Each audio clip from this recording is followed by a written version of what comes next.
attendees. Welcome to Drafting a Sustainability Policy. Thank you everyone for taking the time to join me this morning.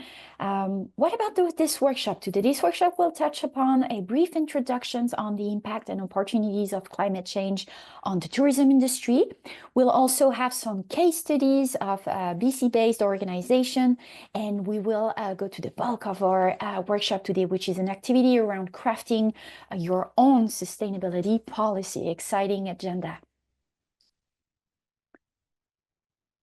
Before we start that presentation, I would like to respectfully acknowledge that we are meeting today on the traditional, ancestral, and unceded territory of the Lakwangan peoples, today known as the Songhees and Esquimalt nations.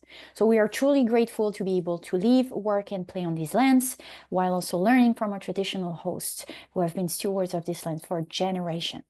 I am calling you this morning from the beautiful traditional and ancestral territories of the Ucluelet First Nations. Please feel free to share your territorial acknowledgement in the chat if you'd like to do so. All right, then let's start today's presentation with our agenda first and foremost. So what you can expect for the next hour and a half, we will be looking at understanding the impacts and opportunities of climate change in the tourism industry. So this will lay out the foundations of our topic for today, that is how to create a sustainability policy. We'll be diving into what is a sustainability policy. Some of you might already know, some of you are just in the early stage of understanding what is a strong sustainability policy. We will review the foundations and the key step of building a sustainability policy. We'll also have a few examples and case studies. We'll show you what the key points of a sustainability policy look like when you custom made for your business. Then we'll move on to our activity, which is crafting your own sustainability policy. And then to close this workshop, we'll discuss a little bit about the knowledge that we provided, and also a little bit of a feedback, and all your questions will be addressed during that section. Now that we have had a chance to introduce ourselves, we are going to jump right into the main content of our presentation for today. So first, we'll start with understanding the impact and opportunities of climate change in the tourism industry. So just to give you an idea, here in British Columbia, we have been experiencing the severe effects of natural disaster caused by climate change those last 5 years, and between wildfires, between pandemic, between droughts. I know that here where I reside in Ucluelet, the Pacific Rim, we had a lot of droughts that affected a lot the tourism in the region, and this has been going on for a few years now. So you can definitely see that climate change is impacting not only businesses, but also the visitors and the destinations. So like I said, wildfires, droughts, heavy rain, floods, they have caused immeasurable damage in countless communities across British Columbia, and we are looking at billions of dollars in terms of damages. So when we talk about climate change, it is important to understand what climate change is and the main drivers behind it. So let's dig into this. So climate change is driven by a number of factors, including climate variability. So climate variability involves changing seasons and warmer weather patterns. So more extreme weather events affect the oceans currents, trade winds. They amplify climate variability and create more extreme weather conditions. What we call on the more anthropogenic, or it's what we call human activity drivers. We see that land use changes due to resource extraction. So by resource extraction, we mean mining, deforestation. All of those impact the ecosystems like the forests, the wetlands, and the peatlands. So those ecosystems that sequester and store a massive amount of carbon, they are disturbed, and then it reduces their capacity in capturing this carbon dioxide and then release it into the atmosphere. So we see a more concentration of carbon dioxide in the atmosphere because of those ecosystems that cannot absorb the carbon dioxide as they used to. At the same time, there's also the human activities that have exponentially increased the release of what we call greenhouse gases, or GHGs. You might be familiar with the term. Those GHGs absorb and re-emit the radiation from the Earth's surface. So much of this energy remains in the Earth's atmospheres and contribute to the GHGs when they actually should be captured and absorbed.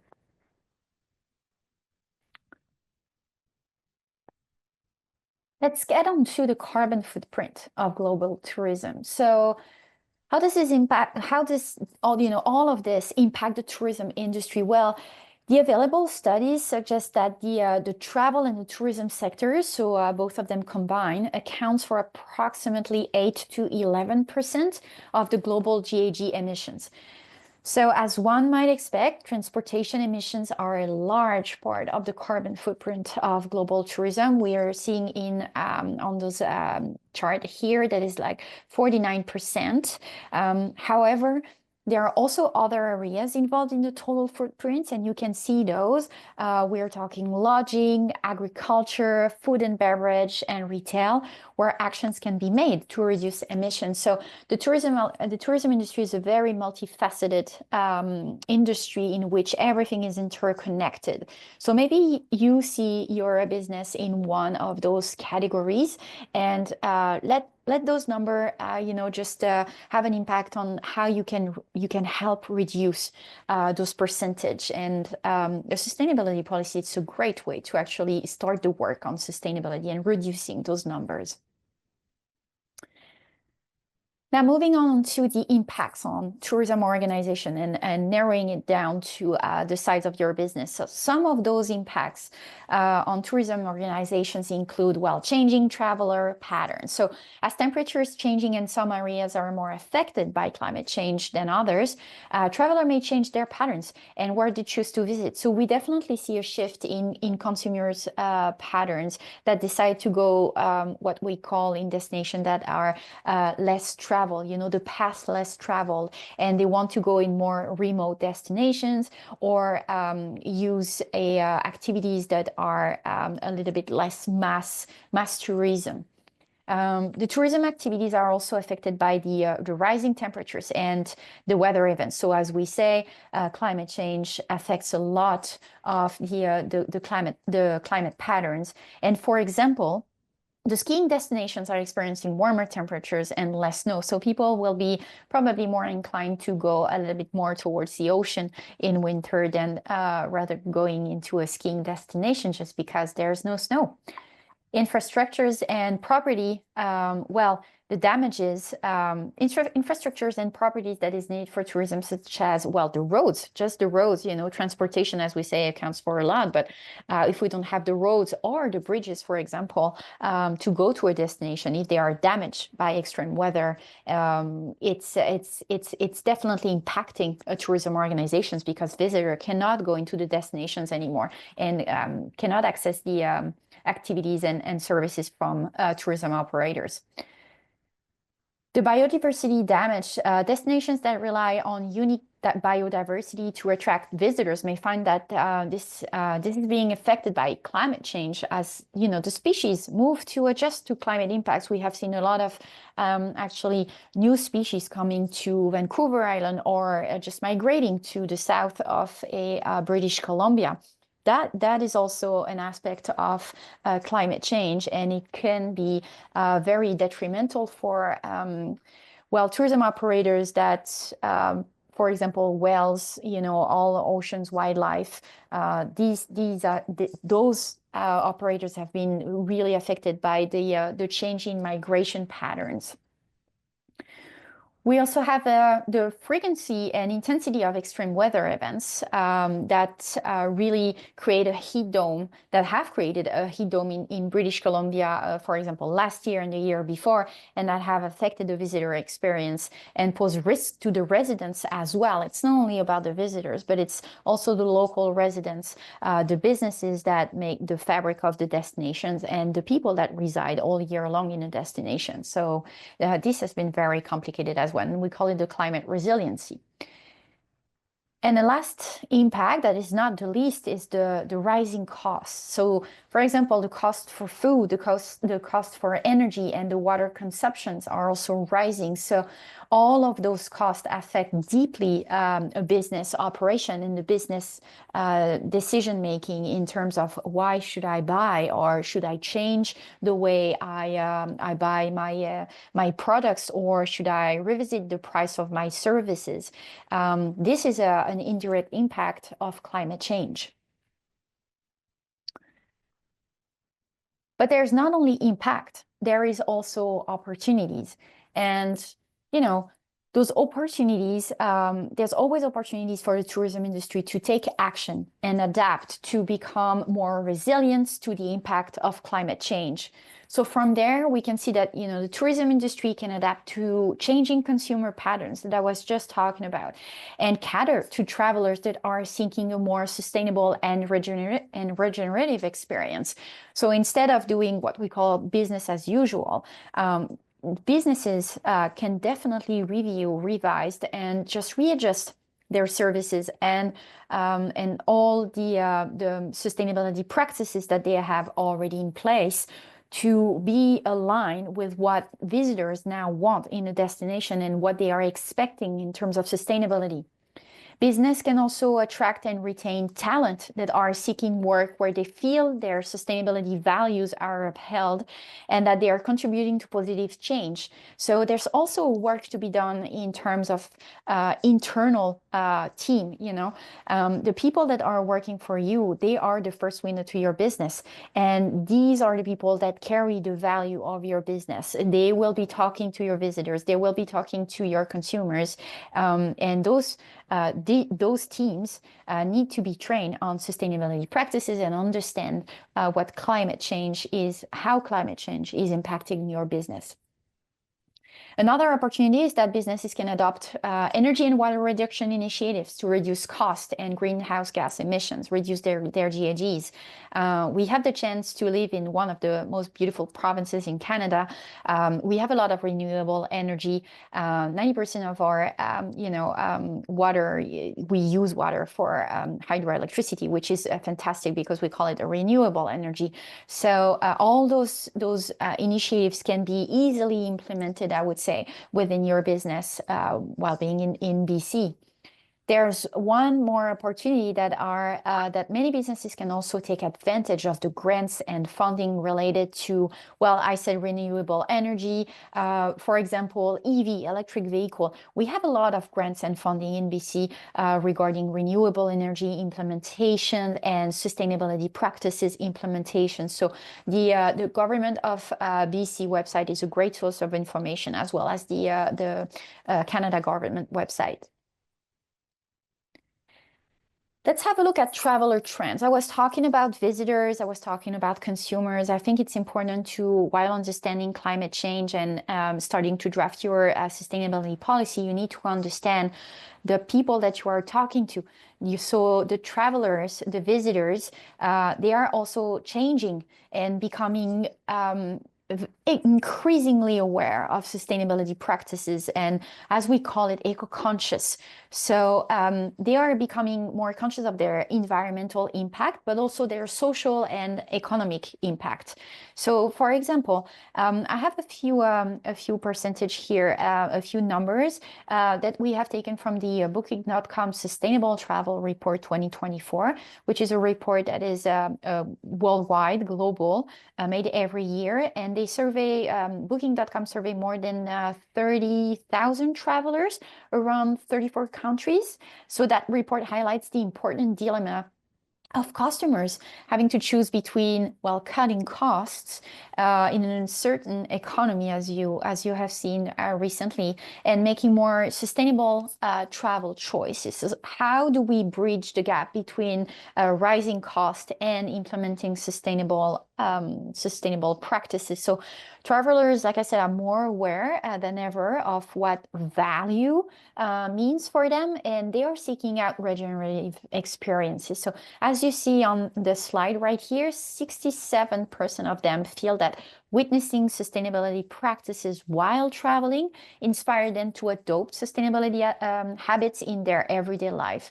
So it's important to know that the visitor journey, the consumer journey, is not only just happening during the experience. It's also, they are also carrying it back to their home and to their destination. So this is for tourism businesses. This is a great opportunity for you to showcase your sustainability practices and to educate your visitors, to educate your consumers.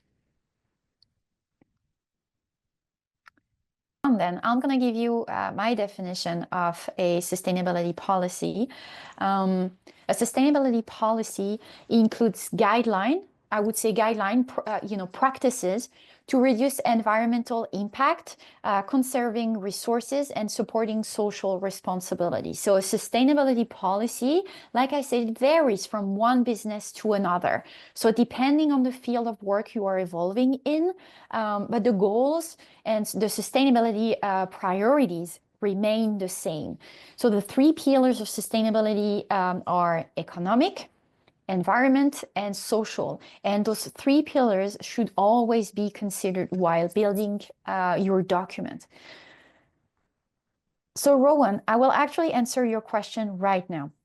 So sustainability policy, as I said, is it's a hands-on document in which you will detail the different actions that you will take to implement your sustainability strategy. So a sustainability strategy in itself is a document that will lay out the foundation of your sustainability values applied to your business. So a sustainability strategy should align with your overall business strategic goal, strategic plan, and should reflect the values that you want to uphold for your business. So it doesn't have to be as detailed as your sustainability policy.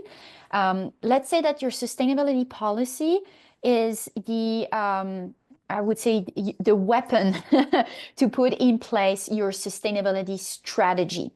So your sustainability policy will be based on your sustainability strategy, is what you applied, is what you implement. Your sustainability policy is what you implement from your sustainability strategy. It's a bit more detailed. It's more detailed and it's more measurable than a sustainability strategy. Does it reply? Have I replied to your question? Does it make sense to you? You can either put it in the chat or just a brief yes on the chat. Okay, perfect, Rowan. Let's move on to the importance of a sustainability policy. So we said that a sustainability policy is important. Yes. How and why? So a sustainability policy, like I said, it's a document that can be used to publicly showcase your organization's commitment. So you want to be careful about what you put in your sustainability policy because you want to avoid what we call greenwashing. So I hope that every one of you is familiar with the term. If not, I'm more than happy to re-explain. Greenwashing is basically asking, oh, I see that one needs to be admitted. Greenwashing is basically the act of claiming sustainable practices when you actually don't implement those practices. So there's a lot of organizations, unfortunately, that do greenwashing. Some of them do it willingly. Some other just don't know that they are doing greenwashing. So that's why you have to use a critical thinking while doing your sustainability policy, crafting your sustainability policy, and make sure that what you are saying, what you are, saying that you are doing, you are actually doing it. This is very important because while doing so, if you are really implementing the sustainability actions that you are talking about in your policy, then you're creating trust. You're creating trust with your suppliers, you're creating trust with your visitors, and you're creating trust with your partners in general in the destination. They know that they can count on you, and you are putting the effort. You are basically walking the walk of what you are saying. So, the importance of a sustainability policy. Well, you demonstrate your commitment. As I said, you are doing what you're saying. You are also reducing your impact. We were talking about GHG reductions. This is where it comes very handy.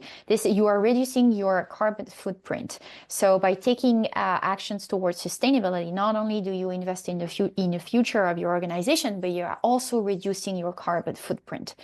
You are conserving resources more efficiently. We talked about water. We talked about energy in general, electricity.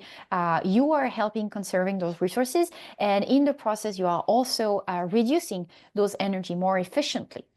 You are ensuring compliance with regulations, very important one. You will see that in the next 5 to 10 years, there will be more and more sustainability law and regulations coming into place.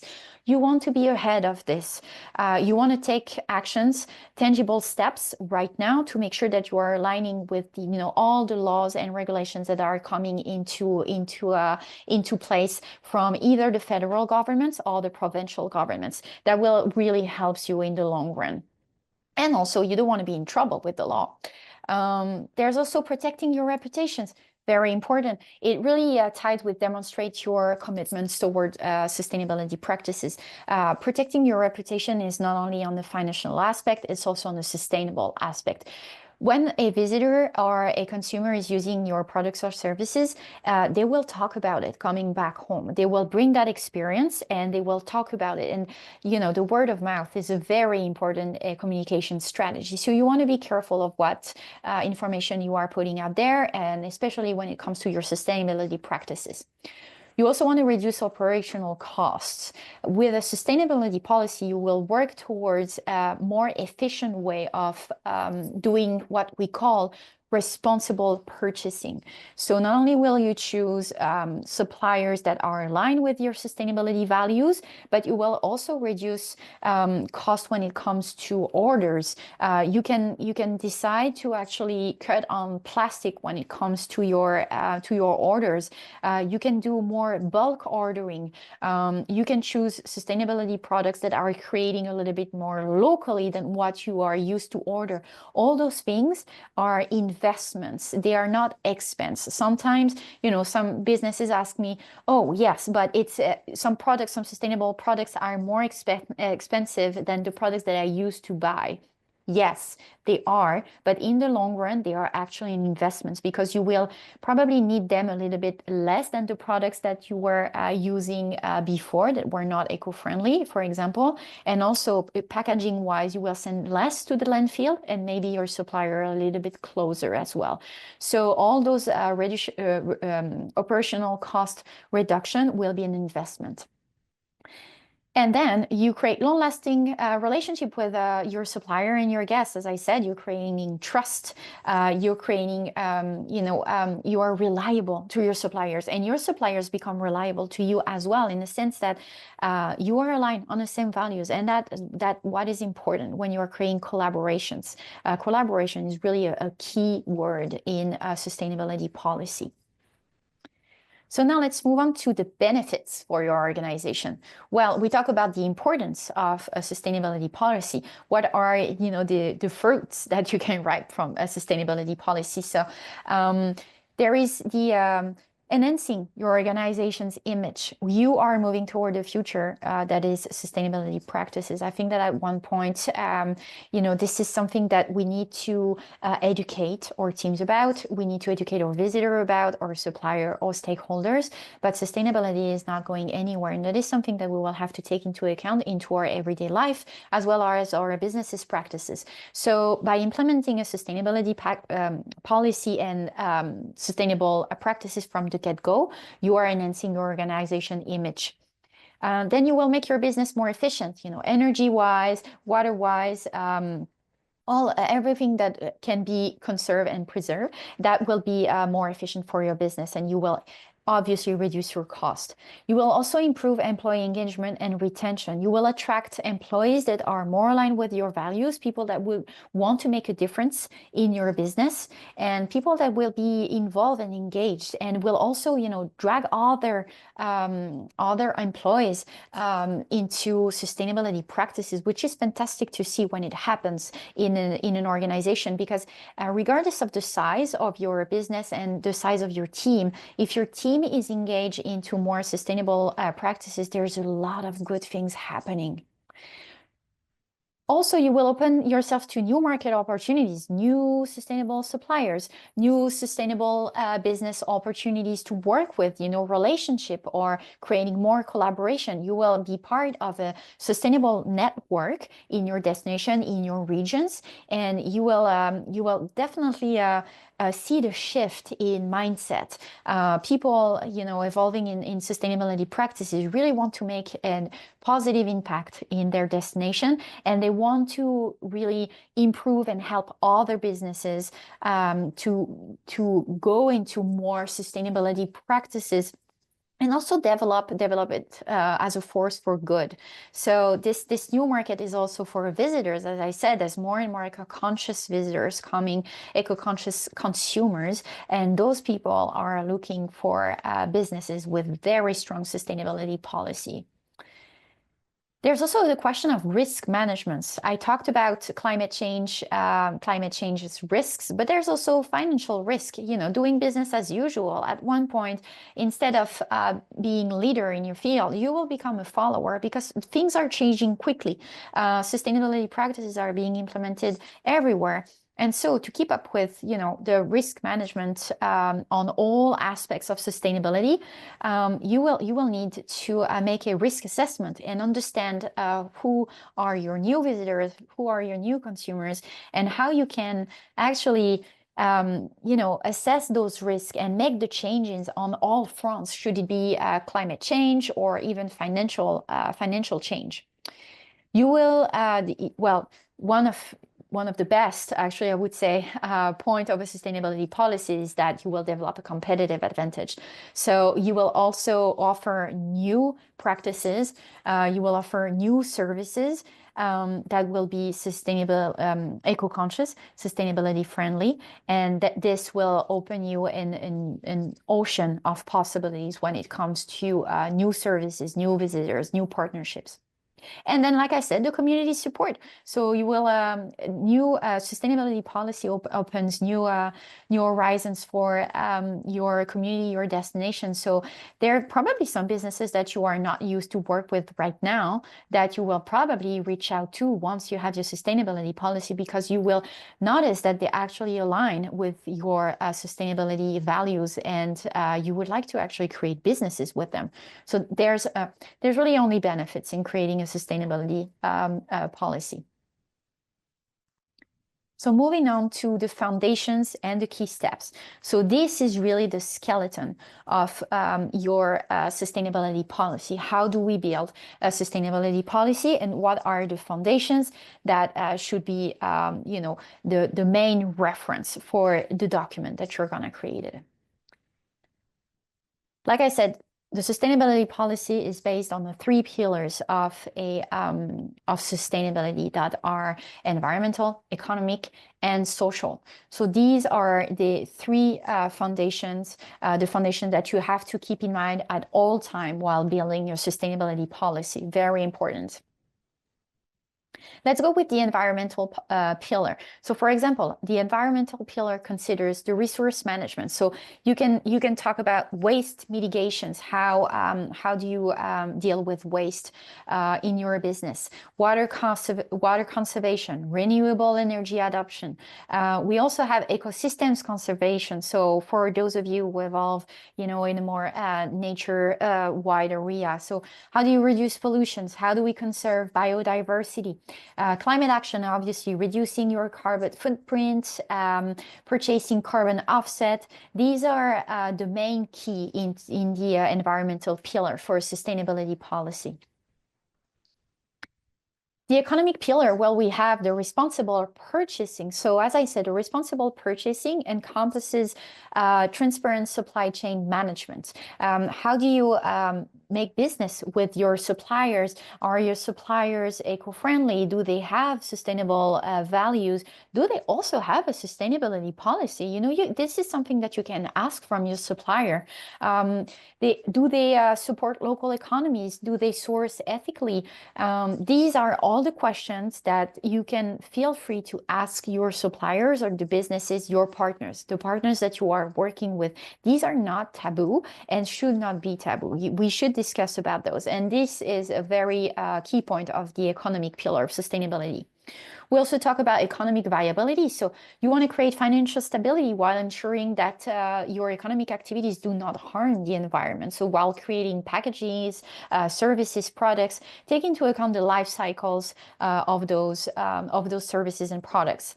We also have economic innovation. So this aspect is about developing products or services that meet the demand for sustainable solutions. So here we are talking about your visitors or your consumers. What do they want? Do they want eco-friendly products? Do they want eco-friendly services? Please explain to them how you are creating those services and those products, and let them know that those are made with sustainability in mind. Looking at the social pillar, we have community engagement. So obviously working within your community as possible. Hiring and retention, we already tackled that point, but your employee welfare, providing safe working conditions to your team, as well as fair wages. These are pillars for social sustainability. And we are also talking about DEI, also ADEI, accessibility. Diversity, equity, and inclusion is becoming more and more prominent in sustainability policy. And this is something that you would like to take into account, not only for your own team, but also while you are talking to your suppliers and the general stakeholders of your businesses and destination. All right, so I just wanted to touch base a little bit about what we call the Global Destination Sustainability Index. We also call it GDS Index, and this acronym is a little bit easier to say. For example, Destination Greater Victoria is actively working towards this index. Which provides lots of resources to build your sustainability policy. So the GDS index has been built for destination by destinations, and it is designed for organizations who wants to drive impact. So it's not only for a destination; it can be applied to businesses as well. The GDS index. What it does is that it measures and benchmarks the sustainability performance of a tourism destination and tourism businesses, and it drives innovation and regeneration strategies, action plans, initiatives. So the framework that you see on that slide right now is composed of 8 steps. So as you see, there is purpose. So purpose is your mission statement. We go through policy principles, and this is what we will be working on today. There's also what we call the UN Sustainable Development Goals. This one is a whole other discussion that we can have at another time, but this framework of UN SDGs, as we call it, has been created by the United Nations in 2015 and is a very good framework in terms of goals to achieve and goals to put in your business in terms of different type of sustainability, and once again all around the 3 pillars of sustainability. So have a look at this framework. I know that Kayla should have put the link in the chat to give you a little bit of the website information. Familiarize yourself with this GDS index. It's a really good resource while building your sustainability policy and keeping your sustainability policy up to date as well. Okay, now that we have explored some of the impacts and opportunity associated with the sustainability policy, I would like to highlight a few businesses, particularly in the one in the Destination Greater Victoria network that are taking steps towards a better, stronger sustainability policy and what it looks like for them. So Connect 7, maybe some of you are already familiar with this business. Connect 7 is an award-winning event company. They focus on sustainable and social development projects. All the events that Connect 7 is working on follow sustainable guidelines and protocols. So this is the economic and social aspect of it. Connect 7 really makes sure that the partners they are working with in the consumers they are working with, for a lack of a better word, are aligned with sustainable practices. So, for example, the key points of their sustainability policy are on-site collaborative planning, waste management, carbon footprint reductions. They also have many certifications, and they have created strong, responsible purchasing. So all the suppliers that they are working with in terms of foods, in terms of any purchasing that they have to make for a conference and events, they're making sure that they act locally, so they evolve in the destination, and they're buying local as possible. The resource should be the sustainability policy for Connect 7 should be in the chat. So if you want to have a look at it after the workshop, feel free to do so. And then my second example here is Destination Greater Victoria. So DGV, as we call it, the acronym, is a destination management organization for Greater Victoria dedicated to supporting members and enriching the community in terms of sustainable practices within the destination. So DGV is a Biosphere Certified destination, which means that they are working with the 17 Sustainable Development Goals. I was just touching base on that, which means that they are working towards the economic, social, and environmental impact of sustainability within all of the efforts and practices that they are putting in place in the destinations.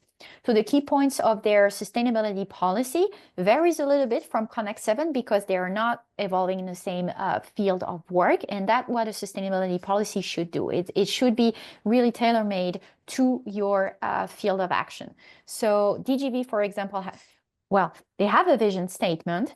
They work towards more sustainable events. They are also working towards carbon neutrality and are certified.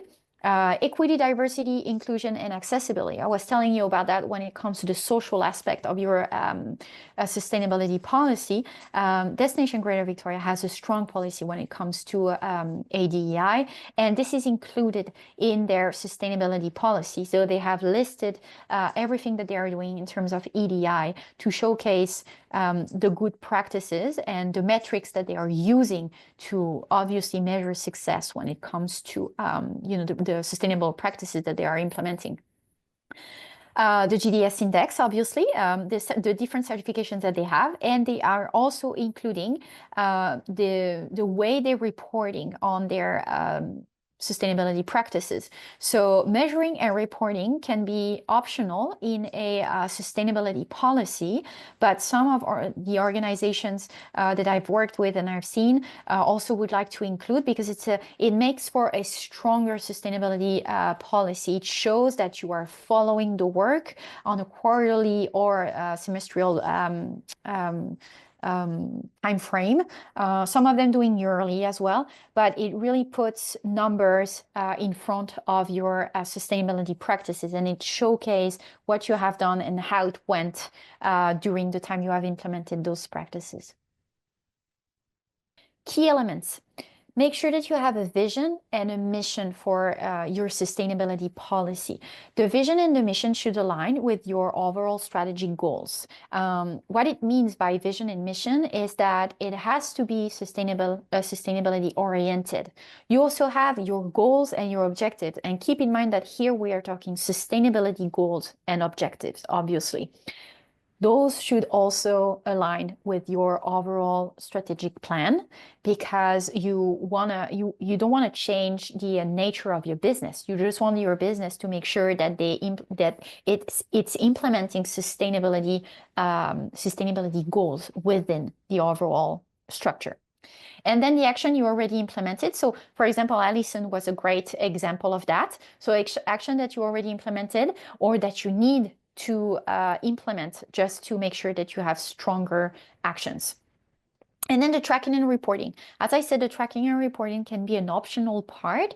By tracking and reporting, we are looking at the person that's going to be responsible for implementing those those actions and communicated about the sustainability policy. But also the reporting part is more about the metrics. So Allison is a great example here. They said to cut energy well use by 30%, for example. This could be a great metrics. This could be a great metrics.